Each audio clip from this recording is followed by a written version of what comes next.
Most folks are smart enough to read the book of Ecclesiastes and think, I should not preach a sermon series on that.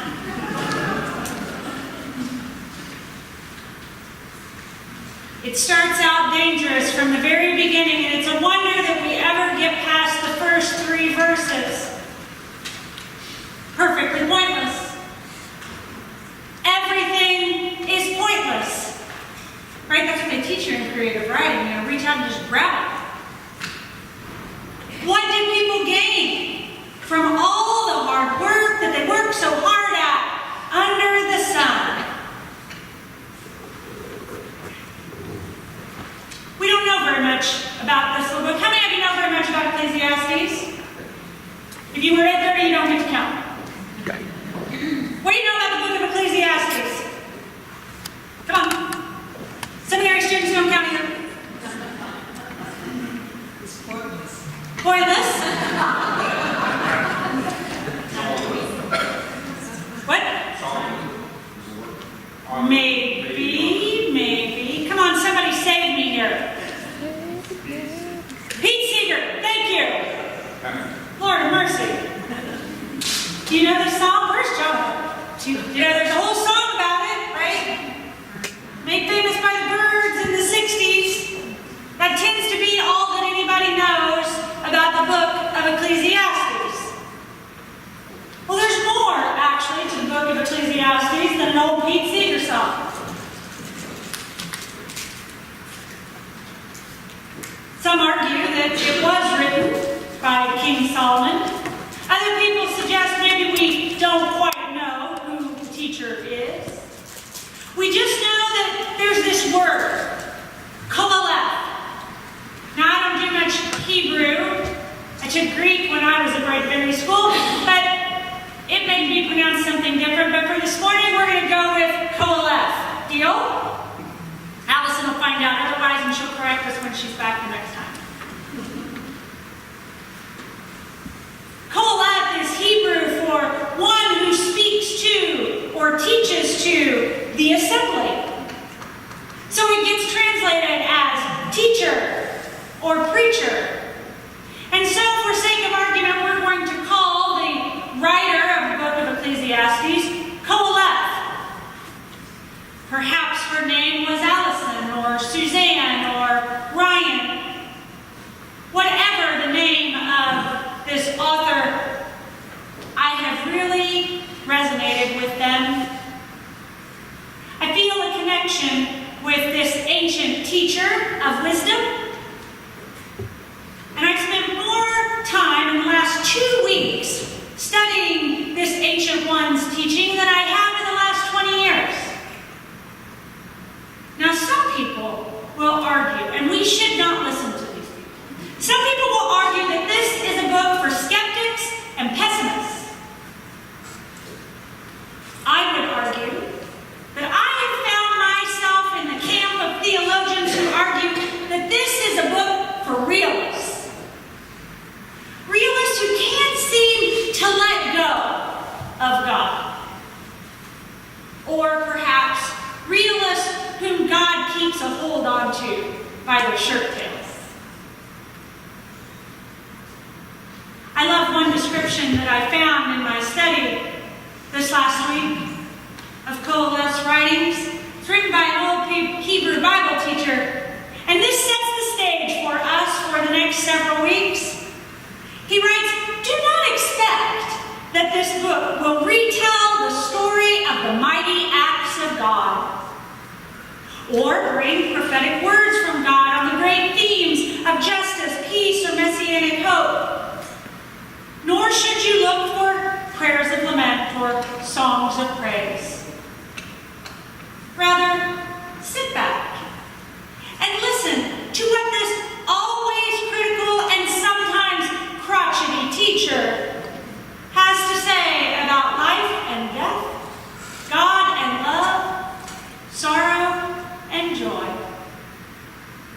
So from one crotchety teacher to another, that's what we're going to do over the next several weeks. We are going to join Koheleth in thinking about these things. No big theological conundrums. We'll leave those to students in seminary.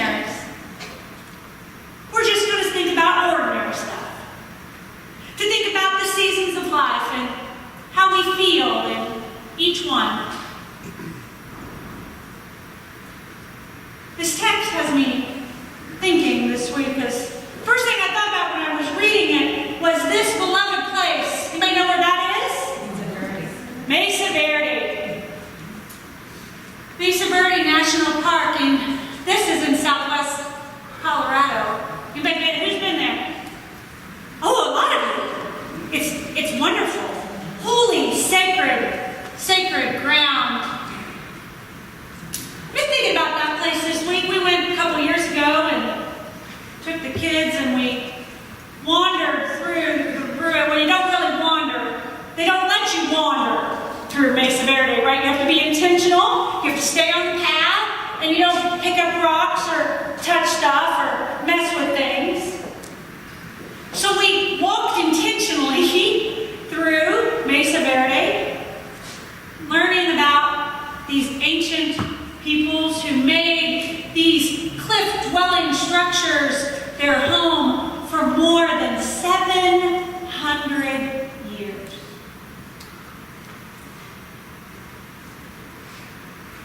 These people were walking through the tiny doorways long before 1492, when Columbus sailed the ocean blue. Long before that, these ancient peoples were climbing the ladders that when I climbed them made me so nervous I could barely breathe. And the kids had been rock climbing the week before, and I was like, we should clip in. Right? I need somebody to belay so I feel a little more safe. No? You're kind of on a rope ladder and up you go. Next slide. Up you go. I thought about family dinners. As you can see in the ceilings or the roofs, they're the same, I suppose. The smoke rising, and you can see the black places still on the ceiling. I thought about sacred ceremonies held in those round kiva holes. I thought about the babies that were born in those corners. And I thought about the ancient ones who were buried beneath my feet. Modern-day native peoples of the Four Corners region, of course, trace their ancestral heritage back to these who once made Mesa Verde their home. And because of their extraordinary storytelling skills, we know something about these people, these ancient peoples of more than 1,000 years ago.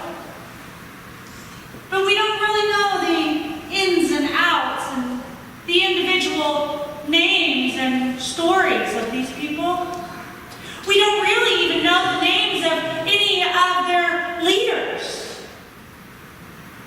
Heck, if you listen carefully to the Rangers, you'll learn that we're not even sure what's culturally appropriate to call the native peoples who lived here on this pueblo in the Four Corners region.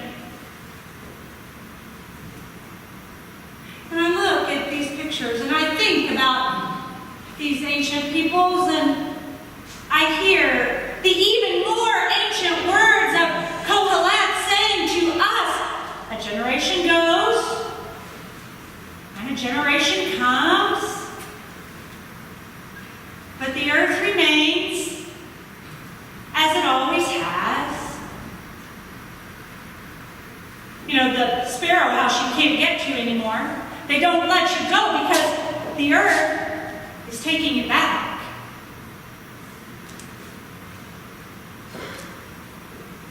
I'm thinking these days about priorities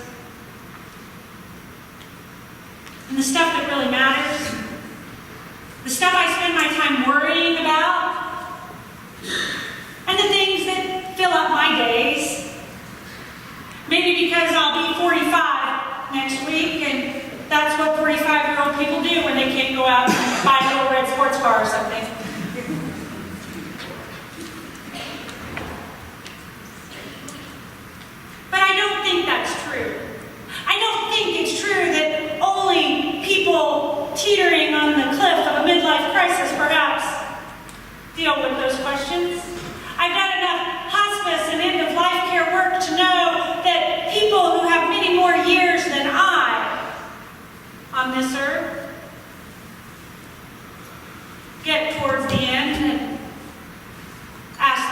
questions of, was it really all pointless?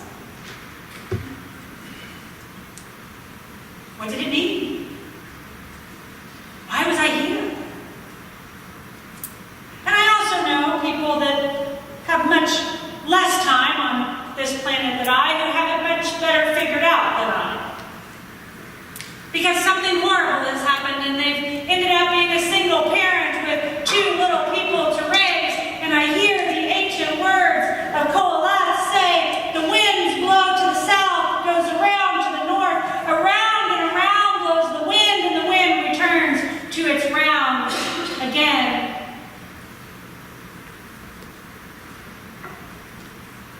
What does it mean?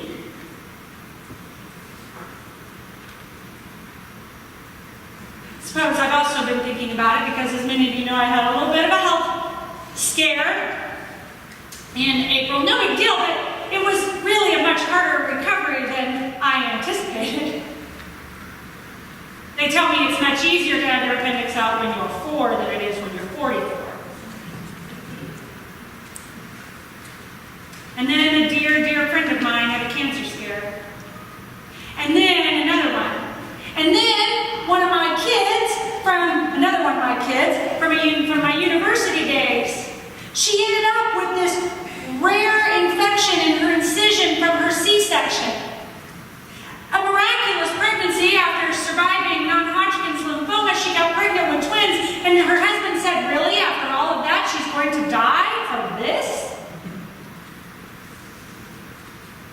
She's back home with her twins this week.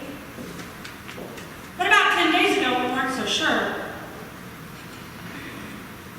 And I know one of the Reverend Martyrs mentioned last week about Rachel Held Evans, who died last Saturday.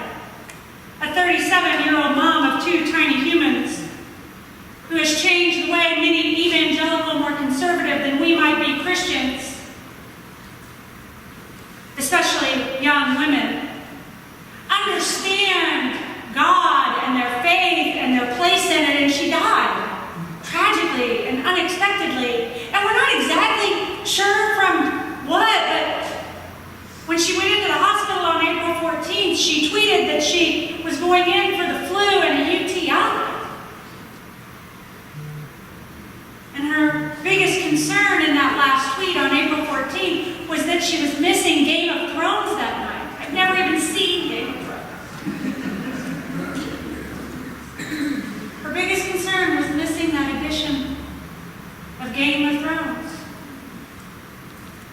And she didn't know that she'd never see her little's first birthday. How could she have known? The sun rises. The sun sets, says Kohelet. It returns panting to the place where it dawns. And whatever has happened, that's what will happen again, right? Whatever has occurred, that's what will occur again, because there's nothing new under the sun. Did you know that was scripture? Some of you thought that was either Mark Twain or Shakespeare or something, but it's not. It's not even Pete Seeger. There's nothing new under the sun. The seasons that we have now are the same as what they were at the time of Kohelet. Adjusting for climate change, of course. And when we begin to trust the seasons of life, perhaps our perspective might change. I want to be a Quaker when I grow up. Partially because Quaker teacher Parker Palmer is a Quaker. And in this little book, the last chapter is called There is a Season. Yes, he knows it's from Ecclesiastes and not from Pete Seeger. And he writes, if we accept the notion that our lives are dependent on the inexorable cycle of seasons, on a play of powers that we can conspire with but never control, we run headlong into a culture that insists, against all evidence, that we can make whatever kind of of life we want, whenever we want it. Deeper still, we run headlong into our own egos, which want desperately to believe that we are always in charge.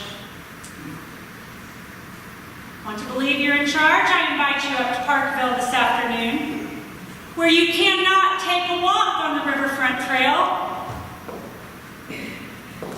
Mother Nature will take that back too.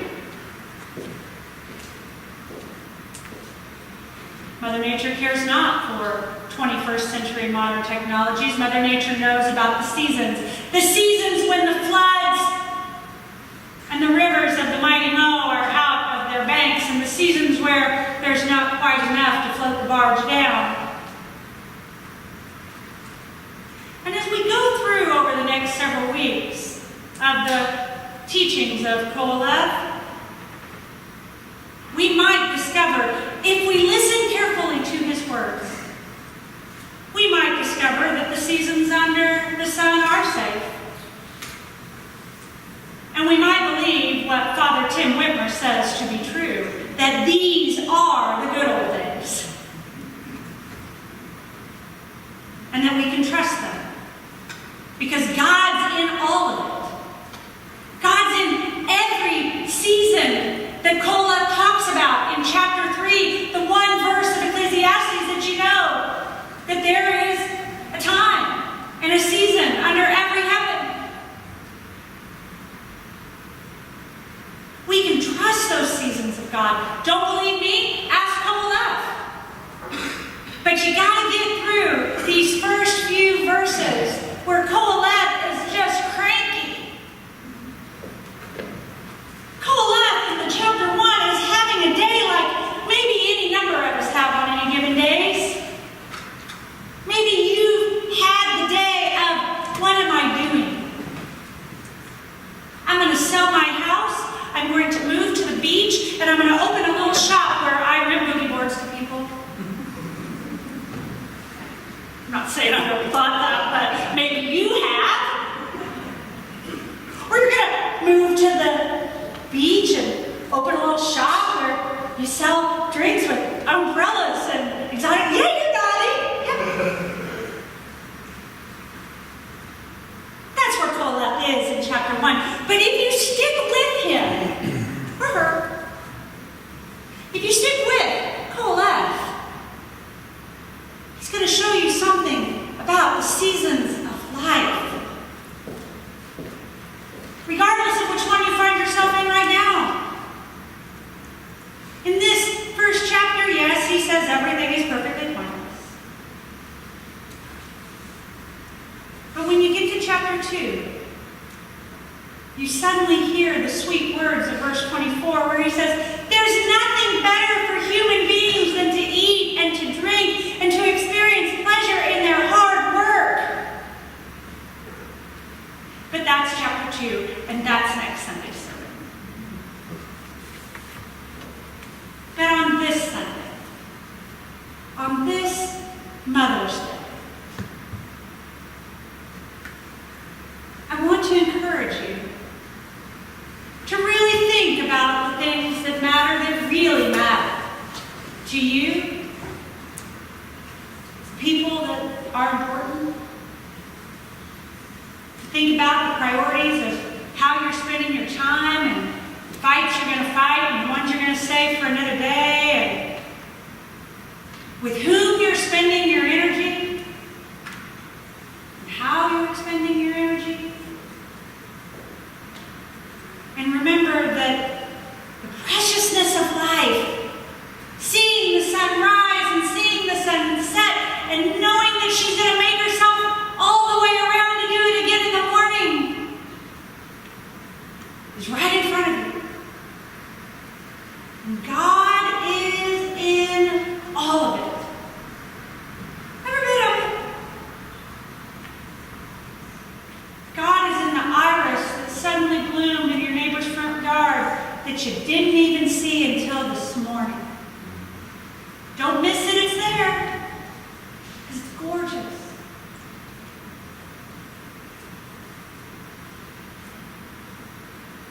Friends, in whatever season we find ourselves in, be assured that God is always living in a season of love. And God is always inviting us to be there too. May it be so. May it be so for us.